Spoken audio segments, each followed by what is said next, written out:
journal vous est offert par le FPI, Fonds des promotions de l'industrie, votre partenaire privilégié pour la réussite de vos projets.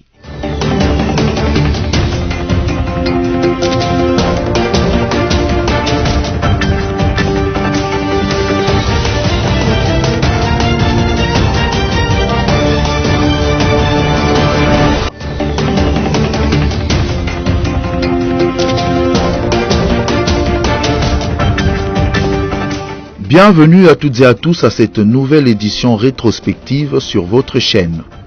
Le président de la République Félix-Antoine Tshisekedi Tshilombo a reçu jeudi dans son bureau de travail à la Cité de l'Union africaine la directrice générale de l'UNESCO. Audrey Azoulay est venue réaffirmer le soutien de cet organisme international chargé de l'éducation à la gratuité de l'enseignement des bases lancé par le chef de l'État.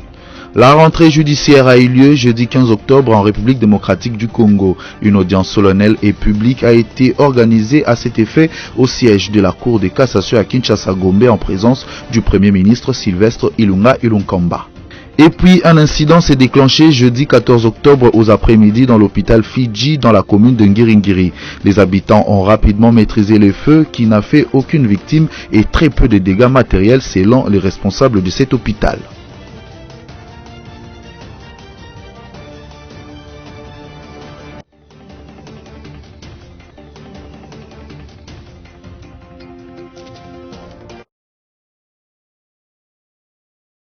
Les États-Unis d'Amérique ont une mission permanente à l'Union africaine à Addis Abeba, en Éthiopie, dirigée par l'ambassadeur Jessica Lapen. Accompagnée de l'ambassadeur Mike Hammer, la représentante permanente des États-Unis est venue rencontrer le chef de l'État Félix-Antoine Tshisekedi Tshilombo en sa qualité de futur président de l'Union africaine. Les questions relatives, notamment au genre, à la lutte contre la corruption ont été évoquées au cours de leurs échanges. So since 2006, the U.S. has been in Addis with an observer mission to the African Union. Depuis 2006 que les États-Unis ont une mission permanente auprès de l'Union africaine à Addis Abeba et nous sommes très fiers d'être la première mission diplomatique accréditée à l'Union africaine. Je suis venu ici principalement pour écouter et entendre ce que le président de la République a à dire concernant sa vision en tant que futur président de l'Union africaine. Nous avons évoqué un certain nombre de sujets, y compris le genre, la lutte contre la corruption, l'industrialisation, et nous sommes réellement contents de pouvoir voir que ces projets sont en voie d'être exécutés. Je suis vraiment ravie d'avoir eu cette réunion, mais aussi je fais la connaissance de les organisations de la société civile, les femmes congolaises, et je veux entendre de tous les quartiers qu'est-ce qu'ils pensent. Donc je fais ça aussi.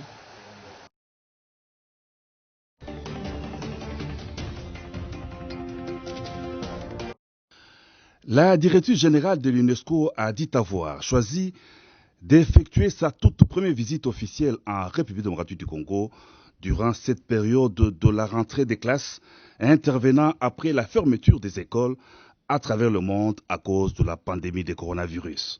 L'UNESCO salue la réforme des gratuités de l'éducation de base initiée par le chef de l'État Félix-Antoine Tshisekedi Tshilombo. J'ai tenu à exprimer au président notre soutien et notre volonté de l'accompagner dans cette réforme, a déclaré la directrice générale Audrey Azoulay au sortir de cette entrevue. La RDC a entrepris, sous l'impulsion du président, une réforme très ambitieuse pour la gratuité de l'enseignement primaire.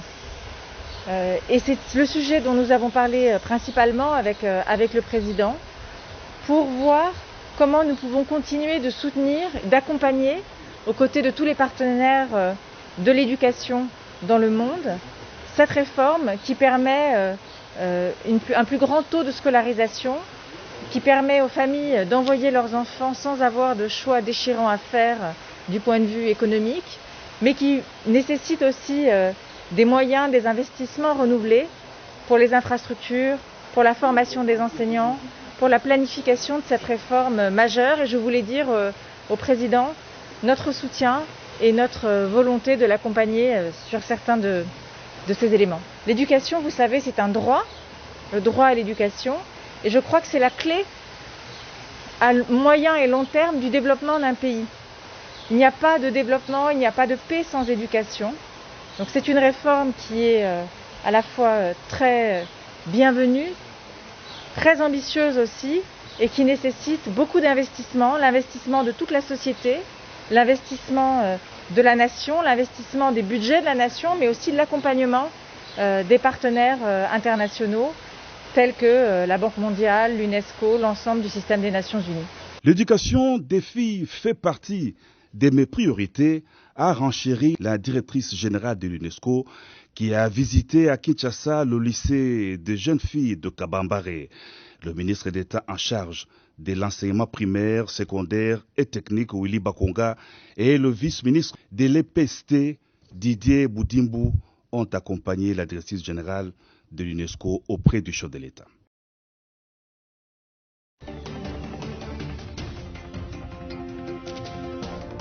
Félix Tshisekedi, président de la République démocratique du Congo, a reçu en audience mardi 13 octobre 2020 la présidente de l'Assemblée nationale Janine Mabundeli Yoko et le président du Sénat Alexis Tambwe Mwamba à la Cité de l'Union africaine. Au centre de leurs échanges, les questions relatives au bon fonctionnement de la Cour constitutionnelle en RDC. À en croire Alexis Tambwe Mwamba, les débats interinstitutionnels entre ces trois personnalités étaient sincères et il a précisé le point de vue du chef de l'État qui n'a pas hésité un seul instant à affirmer son attachement au Parlement et au texte, donnant l'assurance que les députés ne vont jamais déroger à la règle de toute leur production. Notez que l'entretien du mardi entre les trois têtes des institutions de la RDC est un signal pour l'organisation de la cérémonie de la prestation des serments des juges, car depuis la nomination de deux nouveaux juges à la Cour constitutionnelle, la prestation tarde encore.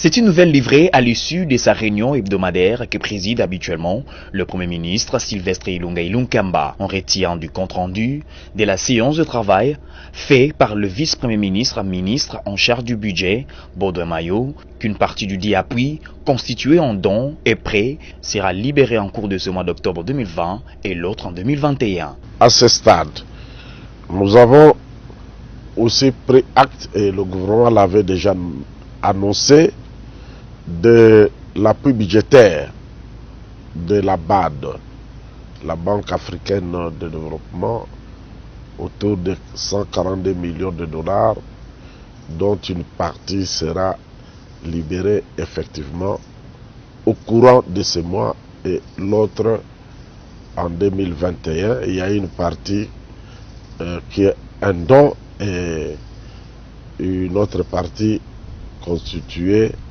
de prêts. D'une manière générale, les membres du CCE ont, lors de l'examen du cadre macroéconomique du pays, constaté le maintien de la stabilité du taux d'échange, malgré quelques frémissements enregistrés suite à la rentrée scolaire, édition 2020-2021. Le produit d'exportation n'a pas baissé, en même temps que les prix pour cette semaine se sont améliorés quelque peu, notamment au niveau du prix du cuivre, qui est le principal produit d'exportation. Donc le ministre rassure que le secteur dont il a la charge se porte bien, tant au niveau de la production qu'au niveau de cours d'échange, de cours plutôt sur le marché international.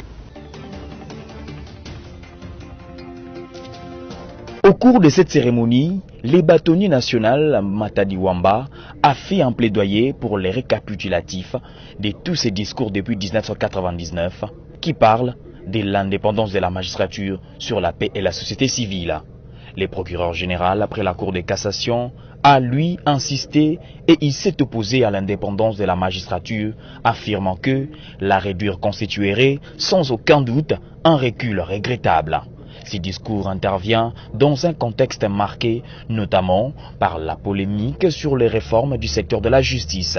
Par ailleurs, les députés Gary Sakata et Obaminaku du FCC avaient proposé principalement l'institution d'une conférence des procureurs comme cadre de concertation et d'échange qui sera présidée par les ministres de la Justice. Parmi les textes proposés, l'un insistait sur les modalités d'injonction du ministre de la Justice à l'endroit des magistrats du parquet. La Cour de cassation a proposé que les membres du gouvernement, autres que le Premier ministre, les gouverneurs et vice-gouverneurs de province, ainsi que le ministre provinciaux, ne puissent plus bénéficier des immunités des poursuites pour les actes commis dans et en dehors de leurs fonctions. Ce plaidoyer a été fait par le premier président de cette juridiction, David Christophe Mukendi, lors de l'audience solennelle de la rentrée judiciaire. C'est ce lundi 12 octobre 2020 que les élèves du primaire et du secondaire ont repris les chemins de l'école en République démocratique du Congo. Au collège Pierre Ndengende à Limete, le préfet des études est très heureux de revoir les élèves après plus de 6 mois de vacances de suite à la Covid-19. Il dit avoir pris les dispositions pour le respect de mesures barrières dans son école. La rentrée a eu lieu, elle est effective, mais le nombre n'est pas aussi attendu tel que nous espérons. Effectivement, ils sont respectés. Et avant, nous avons fait la pulvérisation. Il y en a désinfecté non locaux. Nous avons les lave-mains, les masques tels que vous voyez, les thermoflages comme vous avez vu à la porte. L'irruption soudaine à la Covid-19 a fait que certaines matières ne soient pas données l'année passée dans des écoles. C'est pourquoi les écoles vont commencer par faire la révision de cours de l'année passée avant d'entamer le matière de classe supérieure pour l'année scolaire 2020-2021 pendant 2 semaines. C'est pourquoi il est demandé aux parents d'envoyer déjà leurs enfants car ils risquent d'être défavorisés de ce point de vue. On a dit qu'on commence par les prévisions qui étaient en souffrance. On commence par ces prévisions, 2 ou 3 semaines, pour quand même combler les vides, afin que les enfants marchent maintenant sur le cours. Mais probablement, selon le calendrier qui est sorti, ça serait jusqu'au 23 juillet. Tout peu anormal, parce que d'habitude c'est le 2 juillet que nous avons les vacances. Et maintenant nous allons jusqu'au 23. Il y a encore des enfants à la maison, ils envoient les enfants, et en fait ces enfants commencent ensemble avec les autres, qui n'est pas le retard. Ils avaient déjà eu le retard à cause de Covid, mais comme on a commencé, en tout cas qu'ils commencent avec les autres ensemble. Rappelons que cette année scolaire 2020-2021 prendra fin le 23 juillet. C'est ce qu'indique le calendrier officiel rendu public le jeudi 30 septembre 2020 par le ministre d'État en charge de l'enseignement primaire, secondaire et technique, Willy Bakonga.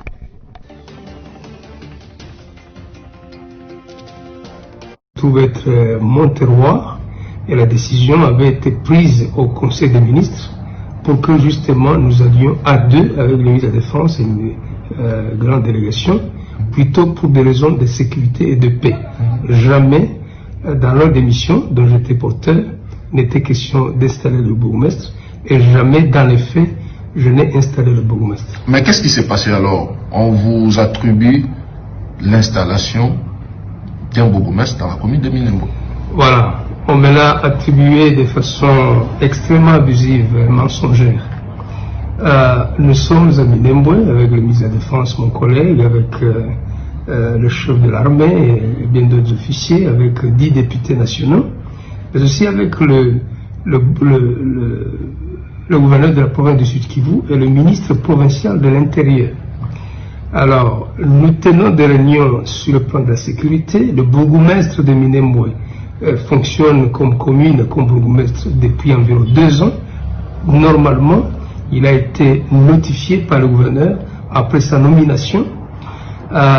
Mais au cours de ce séjour, de ce bref séjour, une question vient sur la table, posée par la société civile, posée par des officiels qui sont sur place, mais aussi par la population, à savoir pourquoi est-ce qu'on a installé le maire de ville d'Ouvira, le maire de ville de Baraka, le maire de ville de Kamituga, après leur notification, mais le bourgmestre de Minembwe, notifié au même moment, lui n'a pas été installé, ça veut dire une formalité administrative qui n'a pas une grande importance, même dans la loi.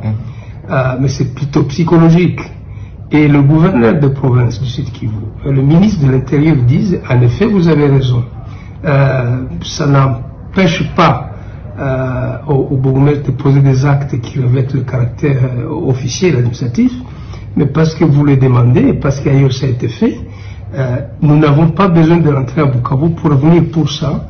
Nous le faisons le matin et le ministre de l'Intérieur a agi devant le... L'affaire installation d'un bourgmestre à la tête de la commune rurale de Minembwe continue à défrayer la chronique politique en République démocratique du Congo. Après cette installation, des réactions ont fusé et continuent de pleuvoir de tous côtés. Le chef de l'État, Félix Antoine Tshisekedi, a déclaré l'annulation du processus de l'installation d'un bourgmestre à Minembwe. Ce fait étant, des Minembwe suscite des appréhensions et fait couler encre et salive dans la mesure où la majorité de ses habitants sont des Congolais Tutsis rwandophones et qu'il est lié au danger de balkanisation de la République démocratique du Congo. Il est même dit que les miliciens de ces rwandophones sont en conflit avec les groupes armés d'autres communautés. Il résulte des débats sur cette question que le ministre de la décentralisation et réforme institutionnelle l'a expliqué par une préparation et que la décision est venue du ministre provincial de l'intérieur du Sud Kivu. En effet, depuis plus de 2 ans que le bourgmestre de cette commune a été nommé sans jamais être installé à l'opposé des maires de ville comme notamment Uvira. Pour l'ancien Premier ministre Adolphe Muzito, ceux qui ont engagé la République dans cette affaire sont possibles des sanctions pénales, vu que Minembwe n'existait pas juridiquement. Il a cité son décret qui, comportant les statuts des villes et des communes à certaines agglomérations du Sud Kivu, a-t-il fait remarquer Minembwe ne se trouvait pas sur la liste. Un décret que son successeur, Matata Ponyo, a abrogé l'année suivante avant de surseoir, en 2015, l'exécution de certaines dispositions des décrets du 13 juin 2013. Cependant, le 30 mai 2018, le Premier ministre Bruno Tshibala, sur proposition du ministre Henri Mova et Azarias Roberroy, avait décidé de lever la surseillance de l'exécution des propositions de tous les décrets susvisés. Visiblement, la question des Minembwe est encore vive dans la classe sociopolitique du pays. Dossier à suivre.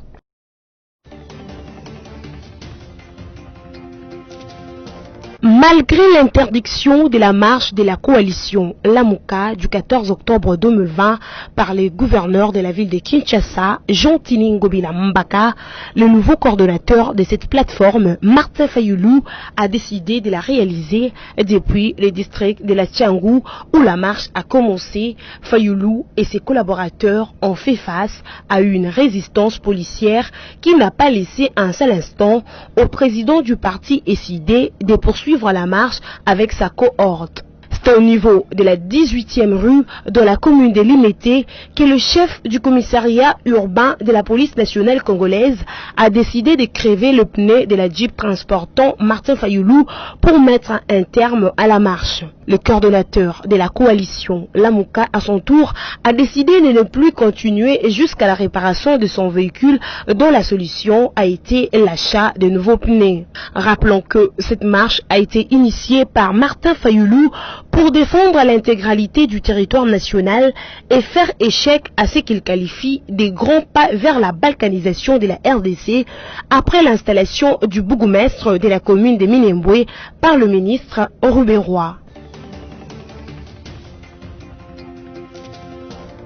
Véritable rappel des troupes aux grands enjeux, des grandes orientations, Dr Néné Louankoulou, autorité morale de l'Alliance des forces démocratiques du Congo et alliés, chef d'état-major de la deuxième force politique du Front commun pour le Congo, l'a bien compris et lance les jalons pour les échéances de 2023. L'AFDC reste respectueuse des engagements. Les cadres et militants du regroupement politique AFDCA de toutes les provinces de la République démocratique du Congo se sont exprimés samedi 10 octobre 2020 en guise du renouvellement de serment de loyauté et de fidélité à Joseph Kabila Kabange, autorité morale du Front commun pour le Congo et sénateur à vie. C'est Lubumbashi, chef-lieu de la province du Haut-Katanga, qui donne le go. La salle du bâtiment du 30 juin a bel et bien refoulé du monde, plein à craquer, sous la coordination du professeur Sambi Boulanda. Dans la salle, la présence remarquable du président national du CONACAT, Jean-Claude Kazembe, et du vice-président national, Christian Numbi. Lubumbashi a entendu et Lubumbashi s'est exprimé. Militants et partis alliés de la FDCA, sous le leadership éclairé du Dr Néné Lungankulu, autorité morale de la FDCA, ont tous, à l'unanimité, renouvelé leur serment de loyauté et de fidélité au sénateur à vie Joseph Kabila Kabange. Et la coordination provinciale du Sud-Kivu renouvelle le serment de loyauté et fidélité à l'autorité morale du Front commun pour le Congo, FCC. À Bukavu, dans le Sud-Kivu, Néné Lungankulu reste populaire. Devant les députés provinciaux et les représentants des partis politiques et alliés, le cadre et mandataire public ont tous pris d'assaut la salle centenaire de la paroisse Mater Dei pour renouveler leur fidélité et engagement à l'autorité morale du FCC, Joseph Kabila Kabange. Dans la province du Tanganyika, précisément à Kalemi, le cadre, sympathisant et partis alliés venus de tous les territoires ont tous, à l'unanimité, contrairement au bruit des sirènes, renouvelé eux aussi leur serment de loyauté et fidélité à l'autorité morale du Front commun pour le Congo, Joseph Kabila Kabange. À 365 km de Kinshasa, le Congo central dit oui au mot d'ordre et reste uni derrière la vision de l'autorité morale du FCC, Joseph Kabila Kabange. Leur appartenance à la FDC est dictée par le respect des engagements. Et comme lors de son dernier passage à Kisangani, la dame de fer, Néné Lungankulu, avait rappelé à tous que la FDC, deuxième force politique du Front commun pour le Congo, restera un et indivisible. À Kisangani, c'est le vice-gouverneur lui-même qui a présidé la grande matinée politique de ce samedi 10 octobre. Tchopo est derrière Joseph Kabila Kabange et sa vision. Les manifestations des cadres et membres de la FDCA de ce samedi 10 octobre 2020 à travers Lubumbashi, Kisangani, Bukavu, Mandaka, Kalemi, Congo central et Kamina démontrent à suffisance que seul Dr Néné Lungankulu demeure autorité morale de l'Alliance des forces démocratiques et alliées.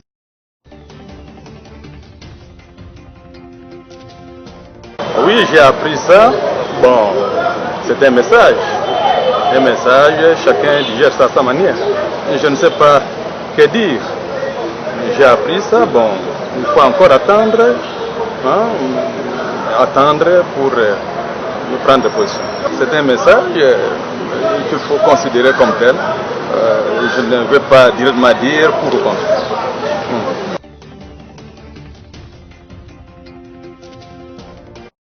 Il s'est tenu au cabinet du ministre de la Culture et des Arts un point de presse sur le programme des cérémonies de signature du protocole d'accord entre les collectifs des artistes et des culturels CAC et les 10 ministères dans le cadre de la deuxième biennale culturelle de la RDC ce mercredi 14 octobre 2020. La biennale culturelle est un produit culturel, un rendez-vous des artistes congolais où l'on trouve des échanges et des formations. Ce forum est mis au point sous le leadership politique et managérial de son Excellence, Monsieur le ministre Jean-Marie Lokonji Kinkuni. Prenant la parole, le directeur des cabinets du ministre a expliqué pourquoi ce ministère soutient cet événement culturel. Dénuement total du secteur culturel. Dénuement, pas uniquement sur le plan matériel et financier, mais dénuement aussi sur le plan de la réflexion. C'est ainsi, par exemple, que nous nous sommes demandé comment faire du secteur de la culture un secteur producteur, porteur sur le plan de recettes, sur le plan économique. Non pas seulement pour les administrations que nous sommes, pour qu'elles puissent fonctionner et organiser les secteurs, mais également pour les acteurs culturels que vous êtes, pour qu'ils puissent vivre de leur travail et surtout lancer l'industrie culturelle ou le fonctionnement culturel moderne comme on peut voir ailleurs.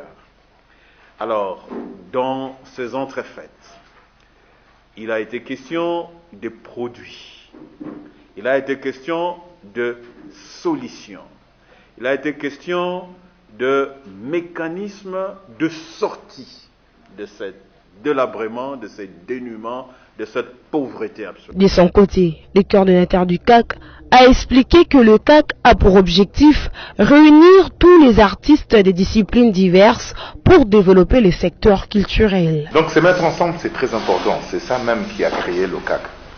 Parce que le CAC, c'est toutes les disciplines confondues. Il y a des peintres, des sculpteurs, il y a des chanteurs, il y a tout le monde. Hein. Il y a les comédiens, il y a des cinéastes, il y a même des gens qui sont dans l'art culinaire. Il y a tout le monde. C'est ça l'idée.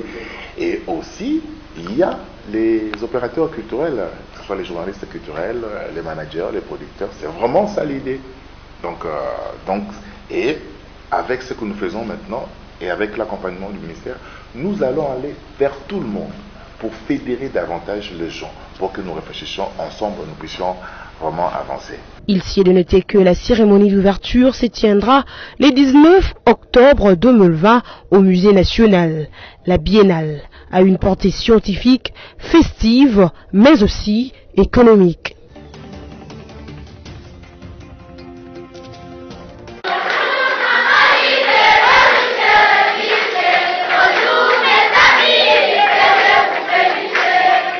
Derrière ce chant d'allégresse se cache toute une histoire, celle de ces enfants, des orphelins pour la plupart. S'ils n'en donnent pas l'air, c'est parce que leur prise en charge est totalement parfaite ici, à l'orphelinat Marie-Olive Lembe Kabila. C'est le plus grand orphelinat que connaît la ville de Goma, avec plus de 300 internés. La visite de Marie-Olive Lembe Kabila, leur moment à tous et à chaque fois à leurs yeux, un moment de bonheur. Cette courte prière est tout un symbole. Dieu de miséricorde a décidé de les confier entre les mains de Marie-Olive Lembe Kabila qui pourvoit à tous leurs besoins. La présidente de l'ASBEL, Initiative Plus, fait le tour du propriétaire, question de se rendre compte des conditions de vie de ses protégés. Ces derniers ne cachent pas leurs sentiments. Qu'elle puisse continuer avec ses œuvres si magnifiques pour nous, enfants orphelins orphelines, et pour toute l'étendue de la RDC, qu'elle puisse pas cesser avec ses œuvres, mais qu'elle puisse continuer. Mère de famille, Marie-Olive Lembe Kabila sait ce que vaut la vie d'un être humain, de surcroît celle d'un enfant. Je suis passée aujourd'hui juste pour vous saluer et vous voir encore. Hein? Oui. Je constate que vous êtes en bonne santé. Oui. Chose pour laquelle je remercie maman, hein? Maman Nafisa, notre maman ici.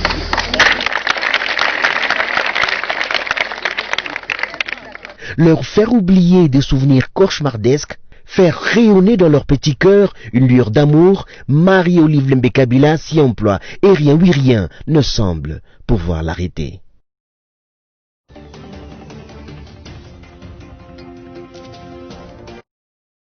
C'est l'acte final de cette campagne médicale gratuite.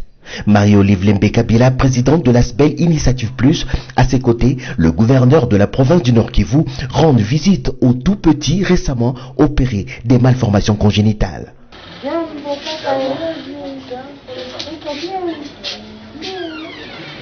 Cette 11e campagne, comme les précédentes, a été financée par cette dame au cœur d'or, Marie-Olive Lembe Kabila. Elle a permis ici à Goma de traiter 50 enfants souffrant de diverses pathologies. Hydrocéphalie, spina bifida et autres minigocèles, les parents des malades qui ont en plus reçu des pagnes, des couvertures et une enveloppe conséquente portent très haut celle qu'on appelle Maman ni Maman. Je suis contente pour l'acte que maman Olive Lembe vient de faire pour nos enfants. Vraiment que Dieu nous aide et qu'il lui augmente une longue vie.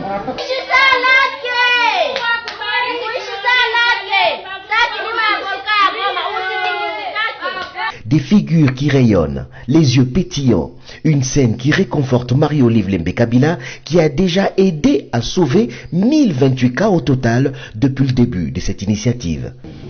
Nous sommes une ONG, Initiative Plus comme vous le savez, d'autant plus que Dieu nous prêtera la grâce du souffle de vie. Nous allons continuer. Nous allons continuer à mobiliser les consciences de ceux qui ont ce cœur de compassion pour assister les démunis qui n'arrivent pas à se prendre en charge, surtout pour des questions aussi délicates de santé comme des cas que vous avez vous-même vus. Carly Zanzou, gouverneur du Nord Kivu, s'en réjouit. Aujourd'hui, nous sommes témoins des événements et comme gouverneur de province, je voudrais encore une fois réitérer nos remerciements anticipés lors du lancement de cette activité à Madame Olive Lembe qui est avec nous pour avoir passé à la province Nord Kivu et organisé cette campagne de soins gratuits. 19 médecins, tous des Congolais, venus de différentes provinces, même de l'Ouganda voisin, y ont participé. Beaucoup de patients sont venus d'autres provinces. Nous avons eu beaucoup de patients du Sud Kivu, de Kisangani, de Buta, de Bunia, de tout le Nord Kivu. Et ça a changé un peu tout parce que quand quelqu'un quitte Bunia pour venir ici, ou quitte Kisangani pour venir ici pour suivre les patients, c'est une motivation qui est tout autre.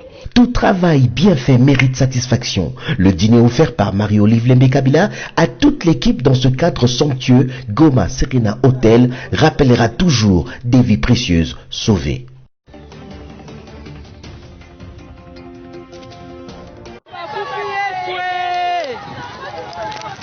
Les images diffusées sur les réseaux sociaux montrent les flammes impressionnantes en train de ravager les bâtiments de l'hôpital Fidji, dont la commune d'Ngiringiri.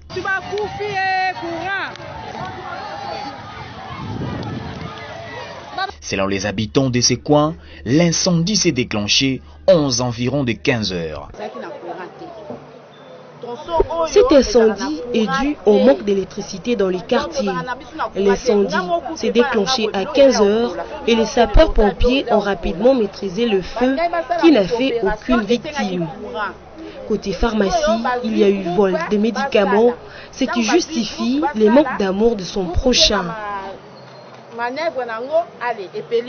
D'après les médecins, les dégâts matériels sont limités. Un véhicule IST appelé communément Ketch a été calciné dans les hangars.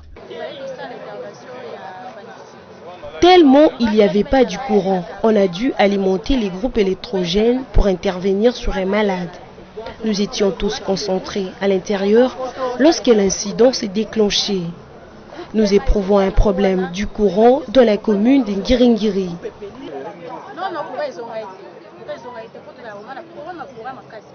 La cause, c'est la mauvaise installation du groupe électrogène qui est à la base de cet incendie. Ensuite, le feu s'est propagé au hangar à côté du bâtiment abritant les malades et les personnels soignants.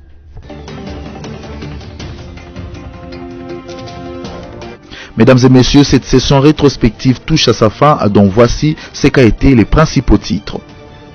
Le président de la République, Félix-Antoine Tshisekedi Tshilombo, a reçu jeudi dans son bureau de travail à la Cité de l'Union africaine la directrice générale de l'UNESCO, Audrey Azoulay, est venue réaffirmer le soutien de cet organisme international chargé de l'éducation à la gratuité de l'enseignement des bases lancé par le chef de l'État. La rentrée judiciaire a eu lieu jeudi 15 octobre en République démocratique du Congo. Une audience solennelle et publique a été organisée à cet effet au siège de la Cour de cassation à Kinshasa-Gombe en présence du Premier ministre Sylvestre Ilunga Ilunkamba. Et puis un incident s'est déclenché jeudi 14 octobre aux après-midi dans l'hôpital Fidji dans la commune de Ngiringiri. Les habitants ont rapidement maîtrisé le feu qui n'a fait aucune victime et très peu de dégâts matériels selon les responsables de cet hôpital. Cette édition rétrospective est complètement terminée, mesdames et messieurs. Bonne suite des programmes sur notre chaîne.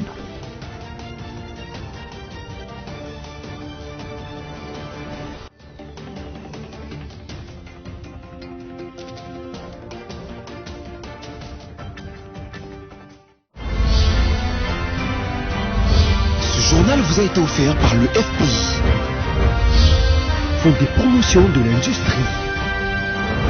Votre partenaire privilégié pour la réussite de vos projets.